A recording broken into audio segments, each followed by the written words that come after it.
everyone, it's Cara. Welcome back to my channel. If you're new here, very good welcome to you guys too. I am working in my Canson Art Journal, which is an A4 size journal. I recently did a top-up Tuesday where I showed you how to break that dreadful white page and create a few backgrounds with some different techniques. So the one I'm painted on top of now is just a sponge rollered background. So I'm just going to add to it to create today's page. So it was, I believe, Ocean in the background, which is a Dina Wakley Media paint colour. And I'm now going in with more Dina Wakley paints in Lapis, Turquoise, and then I will use also Marine and Lime, which you can now see going on. So all I'm doing is the dry brush technique, which again was featured in my Tuesday video, which will be, I think it went live last week. So if you want to pop and have a look at that, I will put the description and the link below for you. So just using a dry brush, all I'm doing is like dragging the paint down the page. I had this image of these quirky birds from Collage Soup, the Robotropica book, and I really loved the background, but I do like to create my own backgrounds. I don't tend to just stick the whole page into my journal. So I've tried to kind of create the same sort of effect in the background that this piece of collage had. Hence the colours which were chosen from that background. Obviously it already looked great on those colours, so I figured why not just emulate that and use the same kind of colours. So I picked the colours from my Dina Wakley paints that I thought would go with it, and I went ahead and did that dry brushing technique. I did use the marine at the bottom there just to make that a little bit darker, and now I've obviously cut my page out. So it is a very simple page, guys. Anyone can do this. So yeah, just grab your journal and give it a go. I mean, even if you do the dry brushing and don't like it, you can always go over the top with something else, can't you? That's the real joy of journaling. And as one of my kind of someone that I follow, let's say, I don't want to use you know, a weird word, so I'm just going to say, yeah, someone that I follow always says, you know, if you don't like what you've created, it is just paper. So, you know, even if you tear that out your book, it's a piece of paper. But I always do try to rescue my pages, as I call it, if I don't like the background. So first of all, I just cut my image out with scissors, and then the little bits in between the bird's legs, I'm just going in with a little craft knife and cutting those out so that the colour shines through. Now, I know the background was very similar, so I could have probably left those in, but I do like it to be consistently sort of my backgrounds. Now, oh, excuse me. Now I'm just using that Lapis and watering it down a little bit to create some splatter on my page. I do love a bit of splatter, so I kind of do that quite often on my pages, if not on every single page. And then I'm just blasting that a little bit with a heat gun. I do believe I dabbed some of it off with a piece of tissue to try and make a little start on some collage papers. There it is. So what I'm doing there is I've got some tissue that was used as packaging. It was recently my birthday and someone bought me like a scarf, and it came in this white tissue paper. So what I've done is I've kept it to the side there, and every now and then I will dab off some wet paint and build up my tissue paper so that I can use it as background paper at some point.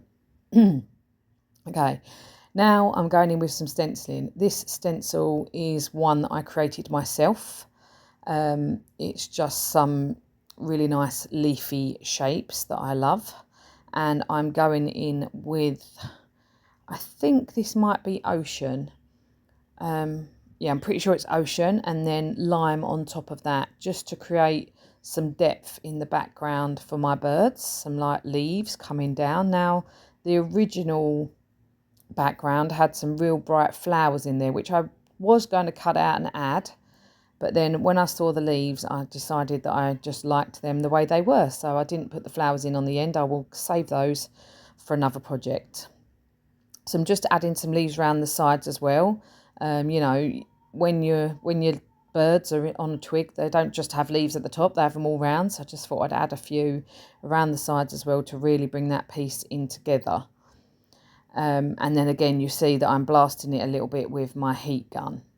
Now I've grabbed out another stencil. This is a Crafters Workshop stencil. It's TCW2341. I will list these below for you guys. And this is just to bring a little bit of white back into the page. I've still got some in that background. A lot of that will be covered up with the birds, obviously, because the birds are quite big. But I just wanted to add that little bit of white in the background. And then here I am with one of my favourite stamps, my Dotty stamp, which I believe is an Art Journal Lovers stamp. And it's just dots, but I absolutely love it. And yeah, I put that on most of my pages. So just with some black ink there, I pop the stamps around. And then these are some sketchy circles that are from a background builder stamp set, which is just a cheapy one. Because most of my background stamps are just cheap ones, really. Yeah, and I just put a few of those around again to add that little bit of interest in the background. Now I've grabbed out a white paint pen. This is a Staedtler pen.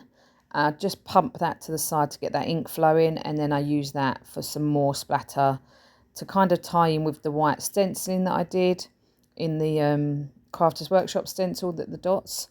So just done a little bit more splatter around there. This is my Stabilo All pencil. I have done a couple of sketchy lines around the outside and then activated it with a little bit of water. And then I'm going to try and dry it and dab a bit off, just to give myself that really nice sort of smudgy line. Sometimes I do this with a baby wipe, but a baby wipe gives you still that controlled line, and I want it to be kind of blurry. So I just activated it with my water spritzer and then sort of dampened off, dried off some of the dampness before I then blasted it with my heat gun. And then I'm going to stick my birds in. I'm just using a Bic glue stick. I'd recommend getting a little bit of a more expensive glue stick, because some of the cheaper ones you end up using twice as much because they don't stick as well. So just bear that in mind when purchasing your glue sticks, guys. You can also use Gel Meduim. I just happened to have the glue stick right there, and as my page was very, very dry, I didn't feel the need to grab out the Gel Meduim. What you just saw me do there was extend that branch. A little bit was ripped off when I cut it out of the book. So I just grabbed out some Faber Castell paints in yellow ochre and Van Dyke brown, and just added in that last bit of branch just by sort of dabbing my paintbrush up and down. Now I'm going around the outside of my little birds with my Uniball Fineliner. Again, I do this very sketchily. You might be able to see it in the close-ups at the end, because I do love a sketchy line. I'm not one for precise lines, as you will probably see through most of my pages. So here's a little close-up for you guys. I hope you enjoyed watching this video. I love doing these kinds of pages, as you've probably gathered if you've been with me for a little while. I hope you all have a great weekend, and subscribe if you can. And I will see you next Friday at 5 for your Friday Art Escape. Have a great one, guys. Thanks for watching. Bye now.